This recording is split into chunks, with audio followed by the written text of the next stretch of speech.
Hola, bienvenidos una vez más a Entrevistas al Espectador. En esta ocasión estamos con la representante a la Cámara, María Fernanda Carrascal, que es del Pacto Histórico. Representante, un gusto saludarla, gracias por venir. Un gusto, muchísimas gracias por este espacio, gracias por la invitación. Bueno, representante, empecemos de una vez con el tema de la coyuntura política. Hoy es jueves 20 de febrero, ajustamos casi 3 semanas con un gabinete en interinidad. ¿Qué mensaje le manda eso a las personas? ¿Qué dice del gobierno? ¿Qué está sucediendo en estos momentos? Bueno, primero, Leonardo, yo creo que el gabinete no está en interinidad, si bien hay unas carteras en donde se está esperando saber exactamente quién se queda o quién se va. El gobierno sigue trabajando, el gobierno está en el Catatumbo atendiendo la conmoción interior, el gobierno está en las calles, el gobierno está actuando todavía. Yo creo que hay muchísimo espacio para quienes están, para seguir en sus funciones mientras el presidente toma las decisiones que tiene que tomar. Y las tiene que tomar no por un consejo de ministros, la tiene que tomar porque hay unos tiempos legales y quienes quieren ir a elecciones pues necesitan poder estar en su libertad democrática de hacerlo.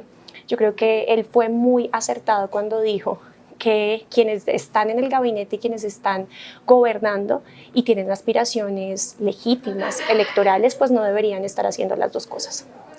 Representante, menciona lo que dijo el presidente Gustavo Petro en su momento de que quienes estaban en el gabinete no podían estar a su vez con aspiraciones electorales, que tenían que concentrarse en esto, pero también la salida de varios ministros, y lo vimos en el famoso Consejo de Ministros televisado, se dio por la llegada de Armando Benedetti como jefe de despacho. Yo recuerdo que Humberto de la Calle, cuando era jefe de negociador del gobierno, decía que para firmar la paz con las FARC había, y lo cito, que tragarse algunos sapos. En el pacto histórico se tragaron ese sapo que para algunos ha sido, y es por la figura que lo digo, Armando Benedetti. Yo creo que es legítimo no hacer parte de un gobierno cuando se tienen ciertas consideraciones o resistencias, así como también es legítimo hacer parte, quedarse, seguir construyendo desde adentro.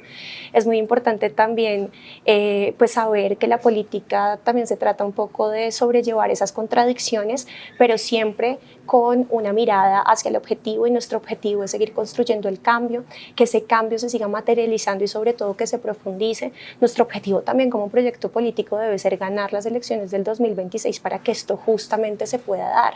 Así que yo creo que es muy respetable las personas de nuestro proyecto político que se retiraron del gobierno y que seguramente contribuirán a la unidad, a la creación del movimiento político Pacto Histórico, que nos ayudarán a construir la unidad y ese frente amplio que cada vez tiene que ser más amplio, que necesitamos no solamente en el gobierno para sacar adelante también las reformas en el Congreso, sino que necesitamos en las calles. Es decir, Benedetti llega un poco en esa figura de operador político para construir ese frente amplio, al menos hoy en el Congreso. Yo creo que Benedetti desde el despacho, como jefe de despacho, pues le va a permitir al presidente poder tener una comunicación más fluida con las distintas bancadas, porque claramente, y esto todo el país lo sabe, estamos buscando que las reformas sociales pasen en el Congreso de la República, que la reforma a la salud, que la reforma laboral, que la reforma agraria se dé desde ahí también.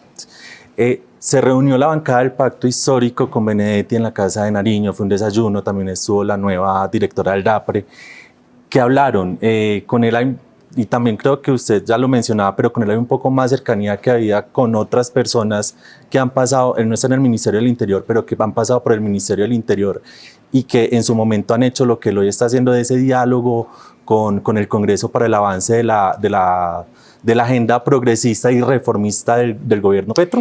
Esa reunión fue moderada, fue liderada por la directora encargada del DAPRE, Angie Rodríguez, con quien tenemos cercanía ideológica, con quien tenemos cercanía porque hace parte de nuestro proyecto, es una hija del M19, es una hija de todos nuestros procesos sociales, de nuestros movimientos, y yo creo que hace un buen equipo con Armando Benedetti, que como bien lo decíamos, lo que va a permitir es esa comunicación fluida con las bancadas, y el haber sido senador lo pone, digamos, como político en una posición, digamos, de paridad entre pares, hablar con los congresistas y con las congresistas. Y por otro lado está Angie, que nos brinda particularmente a la bancada del gobierno, digamos, más garantías y más, digamos, tranquilidad de una comunicación entre compañeros y compañeras de proyecto político. Entonces esa reunión fue bastante fluida y fue una reunión donde justamente estamos revisando cómo sacar adelante las reformas, particularmente en el Congreso de la República. Estamos viendo también cómo mejorar esa comunicación también con la presidencia, como bancada de gobierno y como bancada del presidente que somos. Quedó muy claro también para ellos que estamos ahí firmes, que abrazamos al presidente Gustavo Petro y que él pues sigue siendo el bastión de este proyecto. Sí. Habla de la fluidez de la comunicación con el presidente. Esto no pasaba con la anterior directora del DAPRE, con Laura Saravia, quien hoy es canciller. Sí, realmente, de hecho, ahí nos comunicaron que sí había habido falencias y que esas falencias en la comunicación eran directamente de la Casa de Nariño. Digamos que es imposible para un presidente, así incluso sea su propia bancada, comunicarse uno a uno con las personas. Es imposible, digamos, el presidente está ocupado justamente dirigiendo todas las carteras, dirigiendo todo el país, dirigiendo las relaciones internacionales, como para también tener que estar hablando uno a uno con los y con las congresistas, así sean de su bancada. Entonces sí se necesita que dentro de su despacho y en la dirección del DAPRE pues haya quienes ayuden a operativizar mejor esas reuniones y quienes tengan esa relación fluida, no solo con la bancada de gobierno, repito, sino con todo el Congreso. Claro. Representante, hablemos ya del Congreso, del ejercicio legislativo como tal. Ya empezó hace pocos días, las extras no avanzaron en el tema de la reforma a la salud, que se viene discutiendo también desde diciembre. ¿Qué tan fácil es para el gobierno reconstruir la coalición en el Congreso? Digamos, pasó después del primer remesón en 2023, que un poco se dinamitó, se ha intentado recomponer, hablamos del Acuerdo Nacional, ahora de los diálogos con Benedetti. ¿Qué tan fácil es recomponer esa coalición? Leonardo, yo creo que todavía todo está muy crudo. Acabamos de empezar las sesiones ordinarias, justamente porque las extraordinarias fueron difíciles de poder sacar adelante, llevar adelante. Y esto no fue como mentirosamente se dice, que es porque todo el Congreso está en contra de las reformas del gobierno, sino porque dos personas, particularmente en la mesa directiva, tanto el vicepresidente como la vicepresidenta, que son de oposición, no quisieron firmar los órdenes del día y dijeron que no firmaban órdenes del día mientras la reforma a la salud estuviera incluida en el orden del día. Y esto no solamente extralimita sus funciones, sino que además le pone un veto al debate y a cada uno de quienes integramos la Cámara de Representantes. El debate ya empezó. El debate, de hecho, está fluyendo bastante bien. Se han creado o se han podido,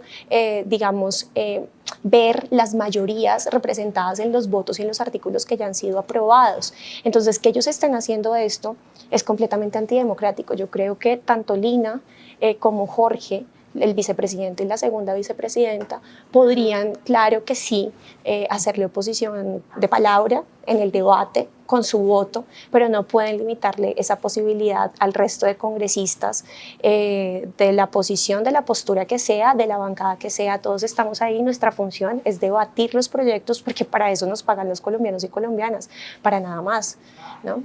Claro. Pero, disculpen, pero en definitiva creo que todavía hay oportunidad y que justamente la reforma a la salud ha mostrado en sus últimos debates, en sus recientes debates, que sí hay ambiente para que se formen esas mayorías en torno a las reformas. Representante, ¿cree usted que el presidente Gustavo Petro, en los 2 años y medio que lleva de gobierno, se ha equivocado de alguna manera en su estrategia para mover la agenda legislativa?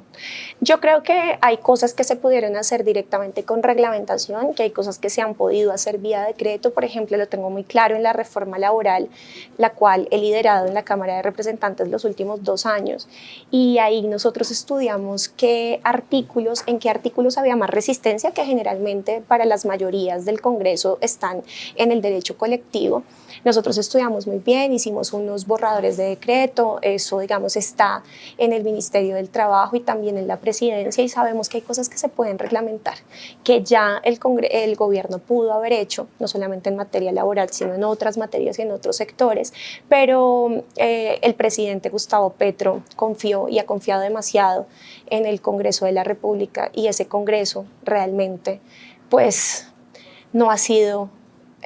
no ha de alguna manera respondido de la misma manera, dando los debates como debe ser, han usado distintas jugaditas para dilatar los procesos. Lo que está pasando con el vicepresidente, con la segunda vicepresidenta en la Cámara muestra que hay unas jugadas de ciertos sectores para que los debates no se den, y es porque tienen miedo, y es porque muchos de los que, digamos, como de las posturas que han tenido han sido completamente infundadas, y realmente saben que este país necesita esas reformas, saben además que eso posicionaría muchas de las disposiciones de esas reformas, posicionaría muy bien a este proyecto político, y a eso es a lo que le temen. Estamos hablando del proyecto político, de la unidad, hablando de una coalición, de un frente amplio, como se lo llama, un frente muy amplio. Muy amplio. Hay una división, o bueno, no sé si división, sino una dinamización de la izquierda. Hay un montón de partidos o movimientos sociales. Se está dando, por un lado, hablando de unitarios, por el otro lado está progresistas, que es este partido que surgió de la decisión del maíz. Hay otras fuerzas como independientes, Hoy Porque Somos de la Vicepresidenta, Fuerza Ciudadana. Sí hay futuro para que haya una unidad del proyecto del progresismo para 2026, teniendo en cuenta además que el presidente en varias ocasiones ha dicho que el objetivo es ese, que se reelija el proyecto. Muchos de los antes mencionados ya hacen parte de lo que será el Partido Único. Es un partido unitario, un movimiento político que se llamará como se llama hoy en día nuestra coalición, que es el pacto histórico con todo y sus diferencias, con todo y sus matices y sus colores y demás, y con toda esa diversidad que hay. Tenemos claro que la única manera de llegar al 2016 es unidos en un partido único. Muchos de esos partidos que hoy hacen parte de esta coalición van a renunciar a sus personerías jurídicas y nos vamos a recoger en una sola, pero entendemos que con eso no es suficiente, que las fuerzas, digamos, toda esta oleada antiderechos, fascista, esta oleada de ultraderecha, se viene posicionando no solamente en Colombia, sino en la región, en el mundo entero, en las Américas lo vemos en el norte con Estados Unidos, abajo en el sur con Milei, entre otros, y entendemos que aquí lo que está en juego no es solamente una causa, un sector político, sino son muchas causas, son las mayorías sociales de este país, son los avances democráticos que hemos tenido, no solamente con la Constitución del 91, sino en la conquista de derechos laborales, en la conquista de los derechos de las mujeres, en la conquista por la acción climática, entre otros. Entonces, aquí está en juego muchas cosas. Está en juego que nos vuelvan a perseguir, que nos amenacen, que chusen periodistas, que chusen a las cortes, que literalmente está en juego la democracia. Entonces, creo que este es un llamado a un frente amplio, muy amplio, donde el objetivo es vencer en el 2026 para que no vuelva la ultraderecha a este país. Ahora, no es la primera vez que se habla de una unidad de estas fuerzas alternativas, no solo con el presidente Petro, lo vimos en los albores del Polo Democrático al principio ya de siglo, lo venimos viendo desde los 90 con la desmovilización del M-19, que es resultante, que es el origen de muchas fuerzas que hay hoy. Pero si se concretan o duran poco tiempo o no se logran ni siquiera concretar, ¿cómo se puede garantizar o cómo piensan garantizar que eso sí pase para el año entrante? Yo creo que esta sociedad, la sociedad colombiana, es una sociedad mucho más madura, democráticamente hablando. Yo creo que nada más el hecho de que hoy esté gobernando un proyecto político por primera vez en la historia, un proyecto donde su cabeza más visible y su principal cabeza, el presidente de la República, es un hombre de izquierdas que además viene de una desmovilización de un grupo armado, alzado en armas. Yo creo que eso dice mucho sobre la madurez y, digamos, lo que hemos trascendido y lo que ha pasado en esta democracia colombiana, en este país. Yo creo que este país no vuelve a ser el mismo, Leonardo. Yo creo que ya entramos, ya sabemos que tenemos la posibilidad de ganar, ya tenemos vocación de poder, cosa que no pasaba hace muchísimo tiempo, justamente justamente porque a la gente de nuestros sectores políticos, al movimiento sindical, al movimiento de trabajadores, a nuestros sectores políticos los exterminaron literalmente. Miren lo que pasó con la Unión Patriótica, todas las personas que alzados en armas las dejaron entrar en democracia los estuvieron asesinando. De hecho, el plan pistola que hay en este momento en la región del Catatumbo contra los firmantes de paz dice mucho sobre todos esos procesos de exterminio, de persecución y de la digamos, idea de no permitir que haya alternativas distintas a las que siempre han gobernado este país. Por primera vez en la historia llegó una alternativa distinta, por primera vez en la historia pasaron a segunda vuelta dos proyectos completamente distintos, dos proyectos de país e ideológicos completamente distintos. Eso nunca había pasado para Colombia, había pasado para otros países en la región. Nosotros digamos que llegamos a las olas del progresismo bastante después que otros países, ¿no? Más de 20 años después de la primera ola en Argentina. Bueno, en Argentina ya han pasado muchas, pero digamos que esa ola en América Latina tiene más de 20 años. Correa en Ecuador, Lula en Brasil, Lugo en Paraguay, pues el mismo Mujica en Uruguay, ¿verdad? Toda esa ola nosotros nos la perdimos. Y acá, pues nada más hay que ver cuál es la doctrina de seguridad, la doctrina de relaciones internacionales, lo que acaba de pasar entre Trump y Petro con ocasión de este tema de las migraciones, las amenazas con los aranceles y demás. Lo que ha pasado justamente muestra cómo nuestras relaciones internacionales no han estado orientadas a la región, muchísimo menos al sur global, sino sencillamente hacia arriba. Entonces, yo creo que este país, nuevamente lo digo, Leonardo, nunca más volverá a ser el mismo, porque hoy sabemos que puede haber alternativa distinta de país, una manera distinta de gobernar y una manera sobre todo donde los nadies, ¿sí? Los nadies, no volvimos a hablar de eso, pero esa es una realidad, llegan, se toman el poder, se toman las instituciones, porque los nadies son las mayorías sociales de este país. Siempre habían estado enquistadas en las instituciones, digamos, unas clases, unas élites privilegiadas, los mismos apellidos, los mismos abolengos, de las mismas universidades, y pues eso ha venido cambiando y me parece que es muy importante esa alternancia de poder para un país que se precie de ser democrático. Representante, para terminar, ¿usted cree que en el Senado va a salir la reforma laboral? Y aprovecho y le pregunto, ya que hace parte también de su agenda, es cómo ve el futuro de proyectos como el que presentó recientemente de la formalización de trabajadoras y trabajadores de servicios generales en el Congreso. Bueno, pues justamente hoy venía de estar mi equipo presente en una de las audiencias que desde el Senado se han estado organizando antes de empezar la discusión en la Comisión Séptima. Y lo que me di cuenta es que los sesgos son altísimos. Obviamente en todo hay sesgos, en la política hay sesgos, en el periodismo hay sesgos, en la vida hay sesgos porque somos seres humanos, pero cuando uno está en un ejercicio público y en el ejercicio sobre todo en el Congreso de la República, como cuando a mí me decían que yo estaba coordinando la reforma y que si yo en la vida había pagado una nómina o había creado una empresa, cosa que todavía no les he respondido y los voy a dejar en vilo, porque el ejercicio justamente de una coordinadora, de una ponencia o de una ponente es guiar un debate político, en donde uno lo que hace es escuchar las distintas posiciones, los distintos actores dentro de la problemática para poder llegar a las legislaciones, a los proyectos de ley, a mejorar los proyectos, a modificarlos, a eliminar artículos. Esa es la idea del debate democrático. Ningún proyecto sale como entra. Ninguno, absolutamente ninguno. Y ya ir en tercer debate significa que este proyecto ha sufrido una cantidad de modificaciones, y esas modificaciones, por lo menos en lo que a mí respecta desde la coordinación en la Cámara de Representantes, fue, digamos, un proceso bellísimo, un proceso donde pusimos a todas las partes a hablar, a dialogar, y nuestras audiencias tenían todo, absolutamente toda la participación de todos los sectores. Poníamos a dialogar realmente a los sectores y no solamente a una línea, que evidentemente no puede ser la línea solamente de esta congresista.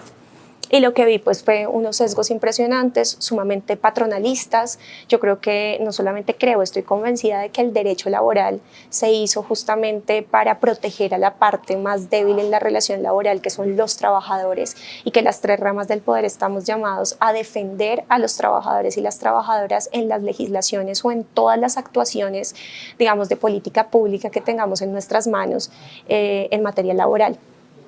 para los empresarios, para fortalecer sus capacidades, para mejorar sus capacidades. Existen una cantidad de acciones desde la política pública, como por ejemplo los subsidios a la nómina, ¿cierto? Y otra cantidad de acciones que ya el gobierno está implementando por otro lado, pero en materia laboral, la actualización del derecho laboral, la actualización del Código Sustantivo del Trabajo, lo que nos compete ahí es proteger al trabajador y a la trabajadora. Y yo en esa audiencia de la que vengo de Senado, pues no veo realmente una voz representada, una voz de los trabajadores y de las trabajadoras, y muchísimo menos una discusión entre los unos y entre los otros. Entonces, espero que en lo que viene las audiencias sean mucho más democráticas, las audiencias sean muchas más ricas en voces, en posiciones, porque eso es lo que va a permitir que los senadores y las senadoras en la Comisión Séptima y ojalá también en la plenaria que pase a cuarto debate, pues tengan posiciones mucho más argumentadas y posiciones mucho más cercanas a la realidad del país, no a sus sesgos, ¿no? Y sobre servicios generales, pues hemos presentado un proyecto de ley del cual me siento muy orgullosa porque nació justamente en los debates tanto de reforma a la salud como de reforma laboral. Queremos modificar la planta del Congreso de la República para que las trabajadoras, en su mayoría son mujeres, las trabajadoras y los trabajadores de servicios generales sean contratados de manera directa, es decir, que tengan contrato laboral, que sean trabajadores oficiales con todas las prestaciones laborales y demás, que tengan dignidad, que puedan también ofrecerle la misma dignidad y estabilidad laboral, mejora en sus salarios a sus familias. Así que bueno, cuidar a quienes nos cuidan es importante porque estas mujeres y estas personas trabajadoras del Congreso están contratadas a través de empresas tercerizadoras que les impiden incluso organizarse, que les impiden sindicalizarse, que les impide poder luchar por sus derechos y tener decencia, garantías de un trabajo decente y digno. Perfecto, representante. Muchas gracias de nuevo por haber aceptado la invitación para conversar en Entrevistas del Espectador. Muchas gracias. A todas las personas que se conectaron a esta entrevista también muchas gracias. Y si están interesados en conocer toda la actualidad del Congreso y del Gobierno, no olviden visitar la sección política del Espectador y seguirnos en todas las redes sociales del Espectador.